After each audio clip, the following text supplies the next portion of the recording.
Hey guys, happy Wednesday again. Today is Wednesday, April 17th, 2019. We're here at the Citrus Club. The lighting looks much better now since it's gone down. So just bear with us. Let us know you can hear us and see us. This is my very great friend, Dr. Joseph Rosado. We're going to talk about hope and healing, the case for cannabis today. Hey, Louis Morales, give us a thumbs up and a heart. Let us know you can hear us and see us. We already got that, so we're good. Hey, Ernie Plaza. Hi, Alice. This is your second time on the show, but I literally could do, we talked about it when we did the first show. I would love to do a show with you all the time, but I'm not putting you on the spot. I think the information that you disseminate and is so important, and there's so much misinformation out there. So I would love for people to know a little bit about you, and then we'll dive right into hope and healing. Absolutely. So welcome, my friend. Thank you. Thank you for the invitation. Happy early 420. Happy early Easter. Happy Holy Week to all my Christian friends. Happy Passover early for next week. Anyway, I'm Dr. Joseph Rosado. I'm a primary care physician practicing in Ormond Beach, Florida. Oh, is that where you practice? Yes. Ormond Beach. Yeah, Ormond Beach, yes. Not too far from the ocean. Great energy. Anyway, yes, I'm a primary care physician. Have been a medical physician since 2001. Prior to that, I was a chiropractor. Prior to that, I was a heart cath lab technician. You look so young. I know, there's a secret to that. I want to know the secret. We're going to share it? We'll be sharing the secret. Stay tuned for the secret, the anti-aging secret. I can't wait to know it. Anyway, prior to being a cath lab technician, I was a paramedic, then an EMT, and then an orderly.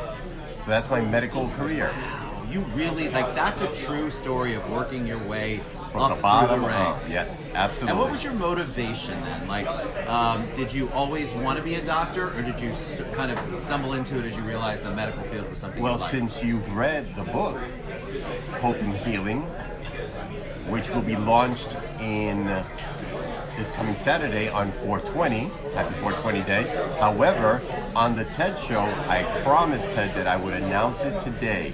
So it is pre-launched today on the TED show. Nice. And in the introduction, you will know and you will read the story of how I got into being or wanting to be a physician, which was a cool story, having the memory of a 3-year-old and looking at the world now as a 56-year-old. You look so good. I can't believe you're 56. In 2 months, I'll be 57, June 24th. St. John the Baptist Day for my Catholic brothers. I love that, though. I love that you worked your way up. I think that story is so good. It's powerful. I can't wait. So that's a teaser if you guys don't get it. Exactly. Pre-launch. It's on Amazon. Amazon.com. You can pre-order your book. But in the introduction, the story is there as to why I chose to be a physician. And so you chose to be a physician, right? So you're here, you're a physician. The medical field, AMA, the medical field, is interesting as far as cannabis goes. So how did you, or at what point in your career did you go, all right, I'm a proponent of this and I need to become an advocate as a medical professional? Well, the advocacy began in 2014 when the great Mr. John Morgan started advertising on TV for Amendment 2. And on a Sunday, I saw the commercials on TV. I sat in front of my computer, sent him an email, and said, I'm a physician, I'm an advocate, how do I get involved?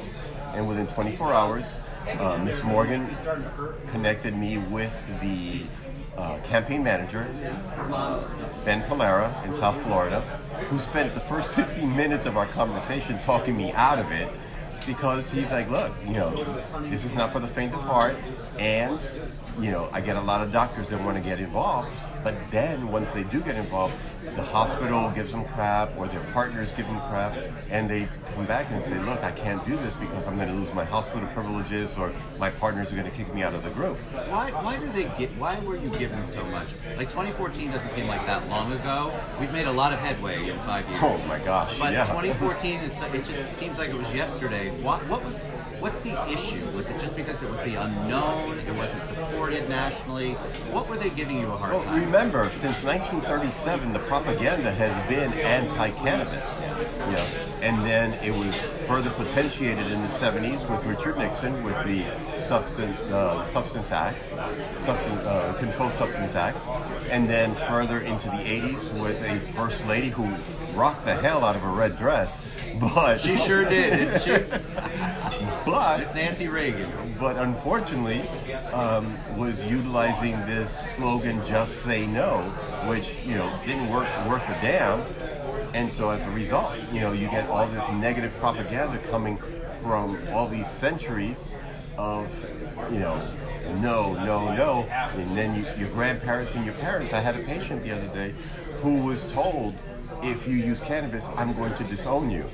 And, this is a grown woman in her 40s. And I said, well, I guess he's not going to disown you now, But that's the strength of the anti-cannabis movement. Yeah, reefer madness. Think about it. Started 1937. Yes. And then, of course, Big Pharma got in, and that changed, my opinion. I'm not talking for Dr. Rosado. My opinion, Big Pharma got in, and they literally hopped on that bandwagon. Because think about it. It's so much better to charge somebody for a pill than to grow a natural plant that doesn't cost them $800 a month to get the pill. Exactly. It's very frustrating. With minimal side effects. And so it was in 2014 that I strongly became an advocate. In 2010, when it became legal in Arizona, one of my best friends, Dr. Don Dirth, a chiropractor, reached out to me and said, look, the law is available now, but because our children at that time were adolescents, and he and his wife were, practicing abstinence with their son of don't do drugs, just say no, we decided not to proceed. But, I already had the bug in my ear, so I had to wait 4 more years, and then 2 years after 14, because we lost in 2014. Right. And then in 2016 was when I finally had product to give to our patients, and that allowed me to be the first in Volusia County to recommend cannabis to an adult, and then the first in the state to recommend cannabis to a child, a 15-year-old that had stage 4 rhabdomyosarcoma, which is an aggressive tumor that ate his jaw, his cheek, his eye socket, his eye, a portion of the skull, and then was into his brain. Why was that makes me very sad on a whole bunch of levels? Why was it difficult, or was it difficult to get him the cannabis at that time? And why was that important in helping him? How did that help? The freaking law at that time, I interchanged an F word that I really wanted to use. I understand. I know the Bronx in me wanted to come out. The Bronx in you. You can do whatever you want on this show. It's your show. Anyway, at that time, there was a 90-day waiting period. Patients had to establish a doctor-patient relationship for 90 days with the cannabis recommending physician to be able to get cannabis. So this boy and his parents saw me on TV, and his stepmom was my medical assistant. They had to wait 90 days from the first day they saw me to be able to get their recommendation. The reason why it was a benefit was because, 1, he had cancer, and number 2, he was on 16 milligrams of morphine via a morphine pump every 1 to 2 hours. The boy weighed 100 pounds soaking wet. And so once we got him started on the cannabis, we were able to lower his dose to 8 milligrams, and he was asking his mom for rice and beans. And was, he got an appetite back. He got his appetite back. He was no longer in a hospital bed. He was able to share with his family, be in the living room, be in the kitchen. He was the best man at his brother's wedding, so he was able to leave the house. And so, he was, they say I was a pioneer and that I'm a pioneer, but really Juju was the pioneer because he really rocked it for everybody, because he was the first child to get, true a 1-to-1 CBD to THC ratio cannabis product, which is outstanding. Did you get? And you don't have to go into too much detail, but you did that. So your first child, was the community, the medical community, accepting of that? I mean, was it a challenge for you while you were? Total challenge. It was a challenge. I was called the cannabis doctor. I was the weed doctor. Marijuana doctor. Oh, he's wasting his skills. I've had patients, family members of patients that, you're such a good doctor, why are you wasting yourself selling that shit and promoting that shit? I mean, these are quotes that I used to get from patients. Why so angry? Is it because the propaganda was so strong? Yeah, I mean, it still is. There's still a stigma. It's strong, and but it was all new. It was very new, and people were fearful, and people fear the unknown, which is a challenge. When you don't know, and the people that you trust most are your parents, your clergy, your government, not. But you trust all these people, and all these people are telling you, no. Well, remember, it's been ingrained in our brains since I was a kid that marijuana is exactly the same as cocaine and heroin, and it's all the exact same. And yeah, it's a gateway drug. It's the gateway drug. That's the one that makes people crazy. Yeah, and you use it, and you're going to end up with a needle in your arm. Well, newsflash, people. I wasn't sure what word you were going to use there, but I like newsflash. That's good. Newsflash, people. Cannabis is not the gateway drug that is going to put a needle in your arm. Are the opiates that you've been getting for the past 20, 25 years, then now all of a sudden pharmacies are not carrying and insurance companies are not paying for, and the state of Florida has regulated how much you can get per month or per day from your primary care doctors. And so now that it's not available, what's the gateway drug to the needle in your arm? An opiate prescribed by your physician, because now that the pharmacy doesn't have it, where are the patients getting their opiates? On the street. The streets, guys. Paying $25 to $50 a pill, and if that's too expensive or out of your budget, then buy a $10 bag of heroin, and there's your needle in the arm. And this is the thing. So I think it's because old school, that was what we were all taught. That you start with weed, and then immediately you're going to go. Don't insult the plant. It's cannabis. You start with cannabis, and all of a sudden you're gonna be at Studio 54 snorting coke. I wish Studio 54 were around. But people have this weird. I said it yesterday on the show. People have this vision of Fast Times at Ridgemont High, where Spicoli pours out of the van and the smoke's everywhere, and everybody's dude, and I think that it's so ingrained in our culture to be a negative. Mm-hmm. People really do. They can't figure out how to make it a positive. They don't know how to overcome it. And so that's why people fight it, even though for them, that's probably the only consistent relief they're going to get. I was telling Dr. Rosado about my wife. She's got RA and other issues, and I've read so much information about how helpful that can be for her. And now we have an opportunity. She can get a medical marijuana card. She can do what she wants to do. I've never tried it. I say this on the show all the time, and people are amazed. Which is really shocking. And I'm not opposed to it. I'm still such a big advocate for it. I haven't found the right thing yet. But people also think you just have to smoke it. Talk about that, because there's many other options. Exactly. Well, of late, because up until mid-March, it was illegal to smoke in the state of Florida. We were unable to get the whole plant. So thanks to our present governor, who saw the light, and our amazing agricultural commissioner, Nikki Fried. Shout out to Nikki Fried. Big shout out. Spectacular. But between the two of them, they realized this is BS. Right. Our patients need the medicine. And there are some people that benefit from using the whole plant, because it's not only about the smoking the whole plant. You can also infuse your foods with it. So you can infuse your oils, you can infuse butters and cook with it. You can use the oils on your salads. You can use the plant in your juicing. You can use the plant in your salads. There's so many ways to do it. Not to sound cliche, but you can make brownies with it. That's the first thing I think about, honest to God. Make your gummies, make your own food, make your medicine. Food is medicine. So why not implement this medicine into your food and just be healthier for it? And it's not about, lighting a bong or rolling a joint. You can also use a specialized vaporizer where, I hate the smell of anything on my body. Cigarette smoke or tobacco smoke, even though I love smoking a good cigar. But one of my vices, I'm sorry. No, it's a good vice.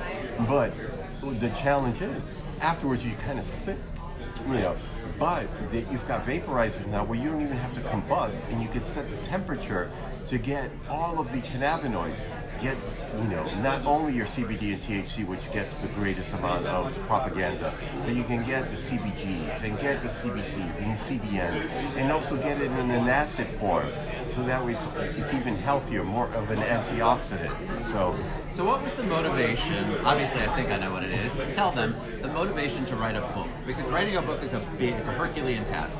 It's huge. Hope and Healing, the Case for Cannabis. What was your deciding factor there on going, all right, I'm going to go all in and I'm going to write a book about this? The misinformation, as we started the show. There's a lot of misinformation, just primarily from the people that you have considered were trustworthy. The pharmaceutical company, the medical profession, the American Medical Association, which has this position that cannabis is of no benefit. But yet, there's a federal patent on the use of cannabis for multiple conditions. So that's a bunch of BS. It's insane. The hypocrisy is beyond ridiculous. Anyway, but moving on, it's just the lack of information. And writing it in a format that it's as if I'm talking to a patient face to face, because what I wrote in the book is what I speak about and speak every day to the patients. And I figured, I see 20 to 30 people a day. Wow. I need to get to the masses. I need to get out there. 20 to 30 people a day. Yes. That's a tremendous amount of people to see. It's a large number of people, but when you're doing what you love, and I love the hell out of this plant, yeah. It's fun because it's so innovative, and we're breaking ground, and not only dealing with what the traditional or the qualified conditions that the state of Florida has set forth, but working with patients that have diabetes, working with patients that have Alzheimer's disease, working with children that have ADHD, ADD, or autism. I've published 3 articles this year already. Have you? Yeah, on PTSD, talking about autism, talking about how I weaned the patient that was taking between 42 and 58 pills a day down to 3 pills a day just with the cannabis. Now, granted, she was a very motivated patient. Nonetheless, those are the types of patients we're working with. And it's exciting to have patients come in and after 1 month say, I'm no longer taking the 3 pills I had to take to put me to sleep. 3 pills just to help them sleep.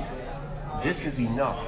And with minimal side effects, not feeling groggy, husbands and wives are coming in, their relationships are better, their moods are better. It's life changing. So, and that's it. That was the motivation, was about changing lives. I got into medicine because I wanted to change lives. Just like that pediatrician changed my life, I wanted to change people's lives.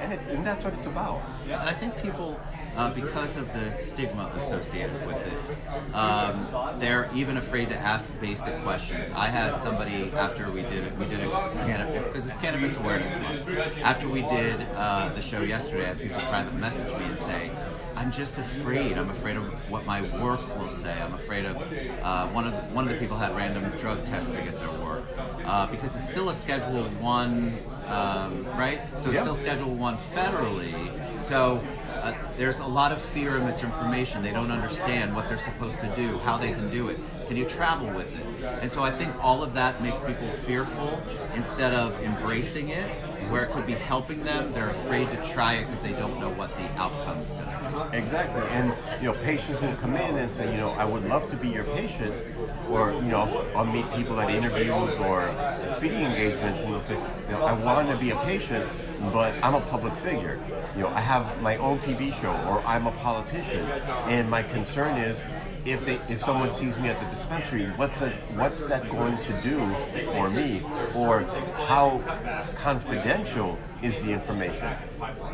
I've got X condition, I know I qualify, but if someone sees me and gets the word out, is that going to affect my sponsorship? Are people not going to sponsor me anymore? I mean, that's and it was based on what happened with Michael Phelps. Right. One of the greatest athletes, had amazing deals going on with the sports world, and what happened? The minute that somebody got a picture of him inhaling on a bong, he lost a lot of his contracts for products that he was promoting. To me, that is so crazy. It's like you have something that could heal, that can help, that gives hope. That's why I love the name of your book.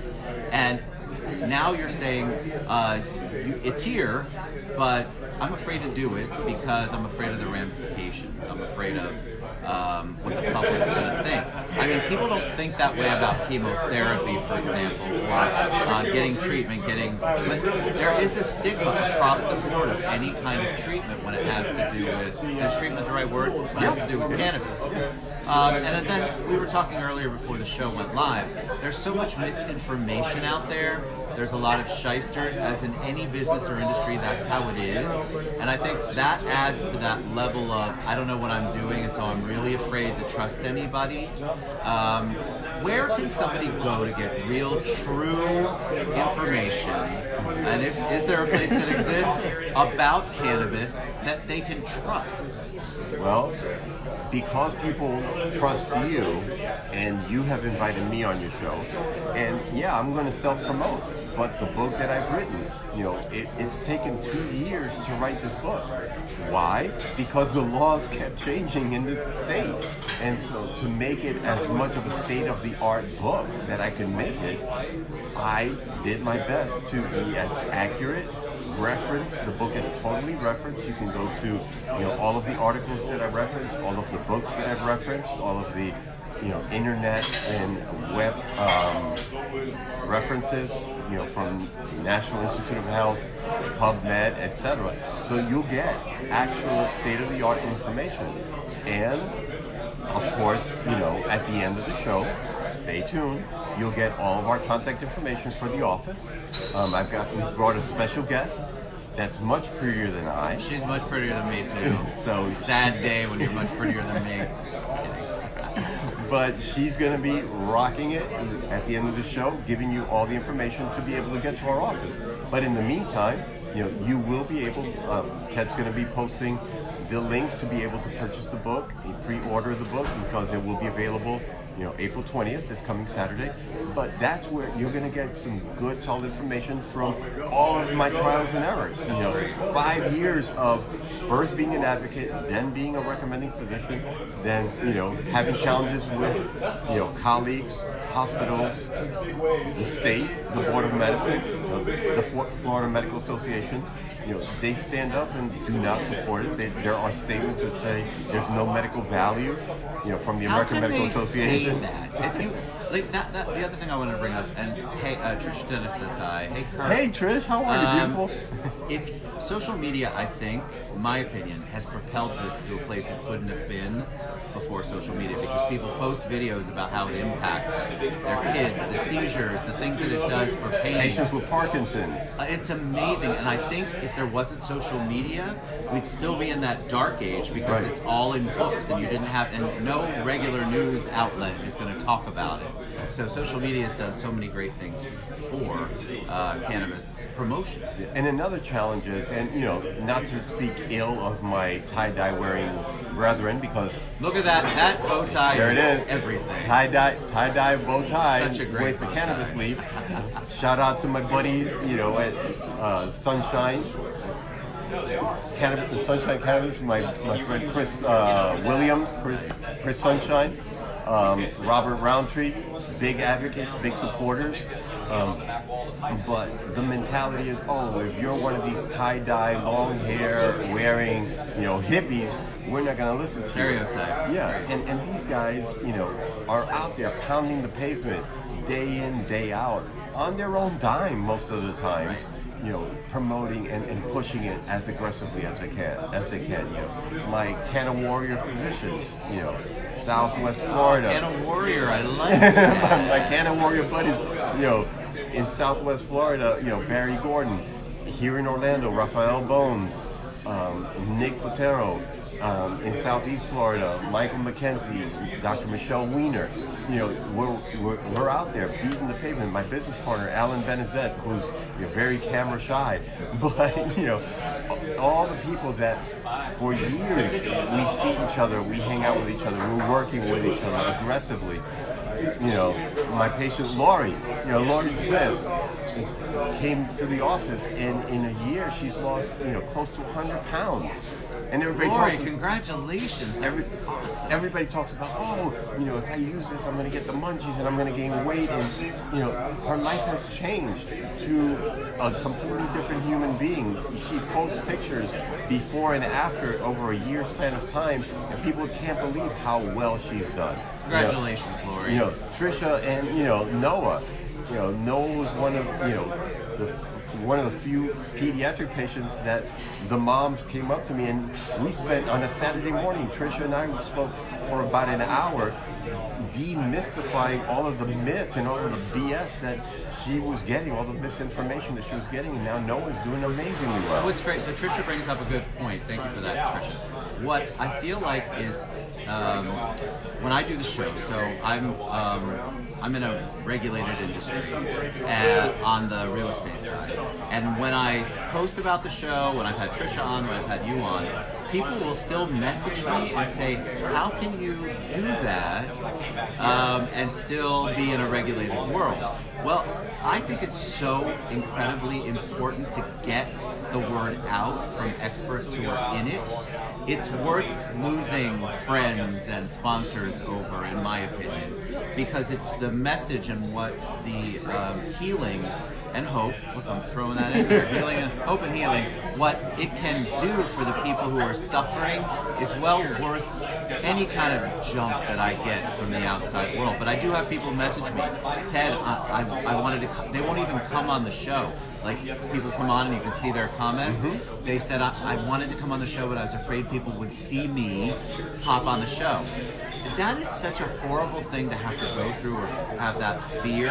And so that is prohibiting people from getting the right information, getting the healing, having the hope. And that's the message you're trying to spread. What I loved about the book is that when you said you were as if you were speaking to a patient, I'm somebody who needs it dumbed down to the nth degree, and Dr. Rosado does it in such a loving, compassionate way, and you feel like, okay, I could ask any question at this point. He is really here for me, because as you know, I'll say it, you can't maybe, but the medical community doesn't always have the best bedside. They don't really like to be questioned about anything. They don't really like questions in general. And so to have somebody who's out there trying to give you all of the information so you can make a decision that's best for you, it's a godsend. Well, thank goodness for the First Amendment that allows us the freedom of speech, because I am in a regulated profession. The DEA and the FDA is up my butt 24/7, and when you're practicing fringe medicine, even more so. So the fact that I cannot prescribe a Schedule I drug, I can recommend it.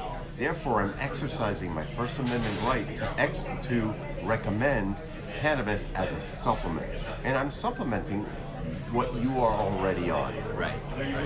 All right. So it's time probably to bring the beautiful lady behind the camera on. So you do the intro, and then she'll pop in. We're going to share all of Dr. Rosado's contact information, how you can reach out to him, and we're going to actually have a very pretty person come and do that. Thank you for the Easter colors, I know, right? Your bow ties, everything, though. So introduce her. Yes, this is Marissa. She is our marketing director, came from the great state of New York. Shout out to New York. Love New York. A Bronx boy. But she's coming, she came down, has a set of twin children, below the age of 5. Holds a full-time job, so she's an amazing human being. She looks great too. twins under the age of 5. Wow. There you go. I'm tired. So without further ado, Marissa. All right, so they're going to switch out. And Marissa's going to give you guys the information that I normally just say, hey, we're going to share this and that. She's actually going to tell you and see you want it. Hi, Marissa. Hello. Say hi to everybody. Thank you for everyone. coming. So Marissa and Dr. Rosado work together. So tell them a little bit about how they can reach out to you, what's coming up, events that are coming up, the book launch, all that good stuff. Great. Well, first, thank you for having us on the show today. This is wonderful. And we're so excited to be here. Our office is Coastal Wellness Centers, and we are located in Ormond Beach, Florida, at 725 West Granada Boulevard. And if you'd like to get some more information, you can visit our website at coastalwellnesscenters.com, and we have monthly Cannabis 101s. So if you'd like to get more information about if cannabis can actually help you, you can attend one of our events. Our next one is going to be Thursday, May 9th at 6 p.m. We have limited seating, so you can go to our Facebook page, go to our Instagram at Coastal Wellness Centers, and get your seat and ticket there. We are limiting this to 15 people, so we can make sure we can answer any of your questions, really interact, engage with everybody there at the event. Just so you guys know, there's no samples. No. I have that question occasionally, like, oh my God, do they have samples? No, this is an educational. This is to help you with whatever you have going on or questions you might have, basic questions. Maybe you have a family member, a close friend, maybe you're experiencing it. Cannabis 101, right? That's Yes, the name Cannabis of the 101. I love that. All right, so Marissa's going to share all of that contact information after the show. She gave it to you now, but she's going to give it to you in typewritten form. So thank you for coming. Oh, well, thank you so much for having us. All right. So, Dr. Rosado, do you want to finish, or does Marissa want to finish? We'll do a Marissa sandwich. Marissa sandwich. All right. Any parting words of wisdom for them? Anything you want to share before we head out? The most important thing is release the fear. Reach out to a qualified, certified physician that is aware of the rules, the regulations, and how beneficial this is as medicine. It's not weed, it's not marijuana, it's cannabis. It's medical cannabis for your medical conditions. I love it. Listen, thank you guys for coming over for the show. I'd love to have him on, and of course now Marissa, she's prettier than the both of us. But the information, because your passion is palpable and your compassion for people is so wonderful, and that's what people need. And I think sometimes that pushes them past the fear, is if they see somebody and listen to somebody who's so passionate about it and knows and has seen it actually work and make a difference in people's lives. So thank you guys for being on the show. We're going to share all the information about how you can get the book, how you can attend one of their Cannabis 101s, and how you can reach out to them at any time. Thank you guys for being on. Appreciate it. Love you both. Love you guys. Thank you. We'll see you back Peace. soon. Mwah.